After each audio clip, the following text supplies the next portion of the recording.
जय हिंद दोस्तों। आज के इस वीडियो में हम लोग यूपी बोर्ड हिंदी विषय पर चर्चा करेंगे। तो यदि आप ऐसे स्टूडेंट हैं जिनको लगता है कि मैं जो है इस एग्जाम को नहीं पास कर सकता हूं, तो आप जो है बिल्कुल सही प्लेटफॉर्म पे आए हैं। यहाँ पे आपको बताया जाएगा कि आप जो है किस प्रकार से पास हो सकते हैं, ठीक है। और एक प्रकार से यूं कहें तो यहाँ पे आपको जो है जैसा बताया जाएगा, अगर आप वैसा करते हैं तो पास होने की गारंटी भी दे सकते हैं, ठीक है। तो देर ना करते हुए आइए हम लोग जो है देखते हैं कि हम किस प्रकार से क्या पढ़ें कि जो है हम यूपी बोर्ड ये जो हिंदी है, हिंदी को हम अच्छे नंबरों से पास कर सकें, ठीक है। तो आइए देखते हैं। जैसा कि कह रहा है कि यूपी बोर्ड हिंदी जो है इसकी रणनीति, हम लोग यहाँ रणनीति समझेंगे, और वो भी 25 दिन में 100 में 100 नंबर प्राप्त करने का तरीका भी आपको बताएंगे, ठीक है। तो देर ना करते हुए आपको बताते हैं कि कैसे कैसे आपको पढ़ना है। और जो है अगर आप अच्छे स्टूडेंट हैं, पढ़ने वाले स्टूडेंट हैं, तो इसके द्वारा आप जो है 100 में 100 भी अचीव कर सकते हैं, ठीक है। तो आइए हम लोग देखते हैं। जैसा कि आपको जो है यहाँ पे मैं जो बताने वाला हूँ वो ऐसे ऐसे पॉइंट को बताऊंगा जो कि ज्यादा नंबर वाले हैं, ठीक है। तो आइए हम आपको बताते हैं कि कौन कौन से ऐसे टॉपिक हैं जो ज्यादा नंबर का होता है और उसको आपको पढ़ना है, ठीक है।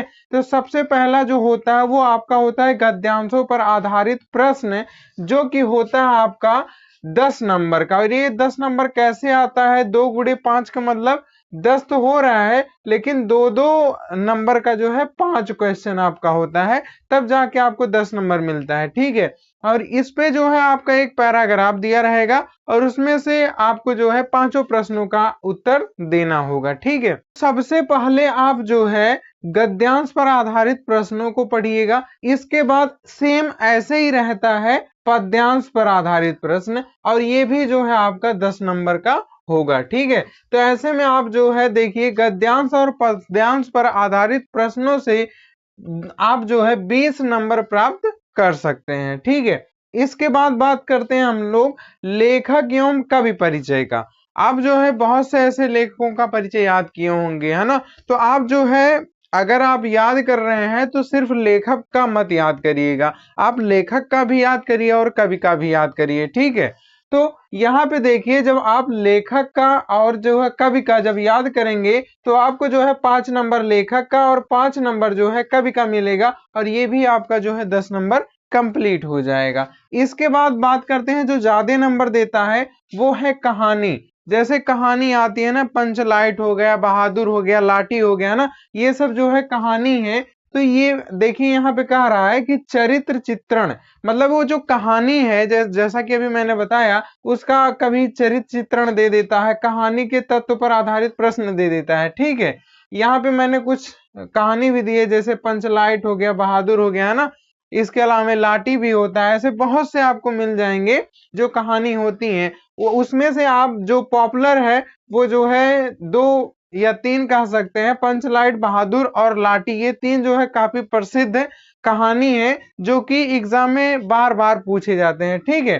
तो आप इनमें से कोई भी याद कर सकते हैं। तो कहानी का जो है आपको 5 नंबर मिल जाता है। इसमें देखिए 1 गुणे 5 का क्या मतलब है, मतलब इसमें एक ही प्रश्न आएगा। इसमें दिया तो कई प्रश्न रहता है, लेकिन एक ही प्रश्न का आपको उत्तर देना रहता है, तो उसके लिए आपको 5 नंबर मिलेगा।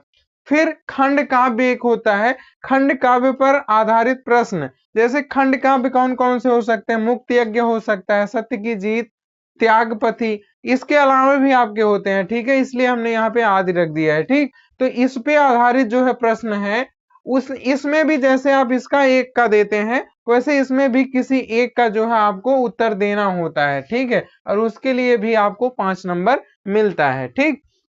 आगे बढ़ते हैं हम लोग। आगे क्या रहा है? संस्कृत में गद्य एवं पद्य, ठीक है, दोनों का जो है हिंदी में अनुवाद आता है।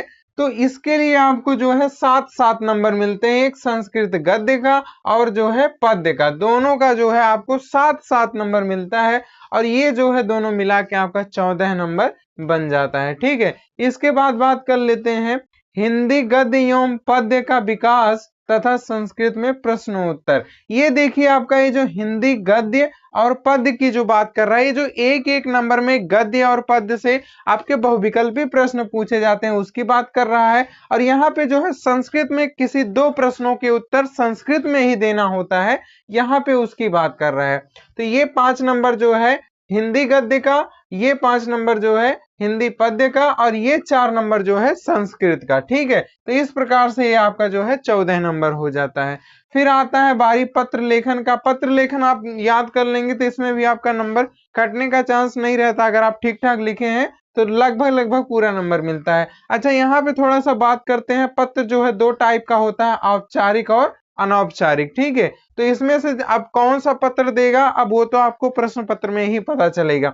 आप औपचारिक और अनौपचारिक दोनों टाइप के जो है पत्र लेखन सीख के जाइएगा, ताकि कोई भी आए तो आप अटेम्प्ट कर सके। ठीक है, तो यहाँ पे जो है पत्र लेखन आपका 8 नंबर का आता है, और आप पत्र लिखते हैं तो अगर 8 नंबर नहीं तो एग्जामिनर 7 नंबर तो आपको जरूर दे के जाएगा। ठीक है, तो इस प्रकार से यहाँ पे 8 नंबर जो है पत्र लेखन का आपका हो जाता है। इसके बाद आप देखते हैं निबंध। निबंध भी काफी अच्छा नंबर दे के जाता है। निबंध किस किस टॉपिक पे हो सकता है, वो जनसंख्या पे हो सकता है, पर्यावरण पे हो सकता है, स्वास्थ्य पे, शिक्षा पे, यातायात के नियम आदि विषयों पे जो है ये निबंध हो सकता है। इस निबंध के लिए आपको जो है 9 नंबर मिलते हैं, लेकिन 9 नंबर मिलते कैसे हैं, 2+7 में ये बटा हुआ होता है। 2 नंबर प्रस्तावना या उसके प्रारंभिक बिंदुओं के लिए, +7 नंबर आप किस तरीके से विस्तरित करके उसे लिख रहे हैं उसके लिए देता है। तो ये दोनों मिला के जो है 9 नंबर हो जाता है। ठीक है, आगे देखते हैं। आगे कह रहा है कि प्रत्यय।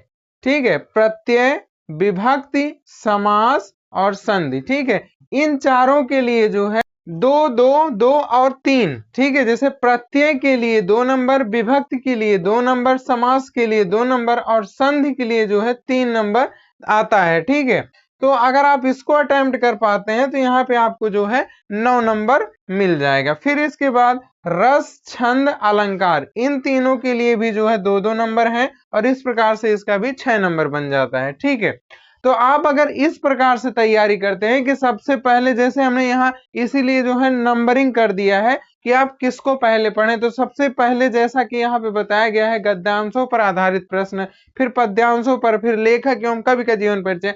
ऐसे जब याद करेंगे तो आप जो है विश्वास मानिए, अपने आप पे विश्वास रखिए कि आपको जो है पास होने से कोई नहीं रोक सकता है। ठीक है, बशर्ते जैसे बताया गया आप इस रणनीति के तहत अगर आप जो है यहाँ 25 दिन जो है आप लगातार अगर पढ़ाई करते हैं तो आप जो है आपको डरने की कोई जरूरत ही नहीं है। जब भी आप एग्जाम हॉल में बैठेंगे तो आप जो है पूरे निडर तरीके से आप जो है क्वेश्चन पेपर को सॉल्व करेंगे, और जब सॉल्व करके निकलेंगे तो आपको खुद फील होगा कि हाँ मैं जो है फेल नहीं होऊंगा, पास हो जाऊंगा। ठीक है, वीडियो पसंद आई हो तो लाइक करना ना भूलें, और अपने दोस्तों के साथ जरूर शेयर करें, ताकि जो है उन लोगों तक भी ये जानकारी पहुंच जाए कि उनको जो है किस प्रकार से पढ़ाई करनी है। क्योंकि ज्यादातर बच्चों का यही डाउट रहता है कि हम किस प्रकार से पढ़ें कि हमारा जो है ज्यादा नंबर आए, है ना।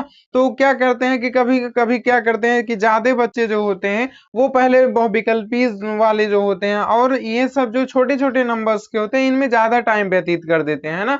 तो इस प्रकार से उनका टाइम निकल जाता है और परीक्षा नजदीक आ जाती है और वो अच्छा परफॉर्म नहीं कर पाते हैं। तो आप जो है एक रणनीति के तहत जब कार्य करते हैं तो वहां पे आप जो है अच्छा स्कोर कर पाते हैं। ठीक है, मिलते हैं आपसे किसी नेक्स्ट वीडियो में नेक्स्ट टॉपिक के साथ। जय हिंद।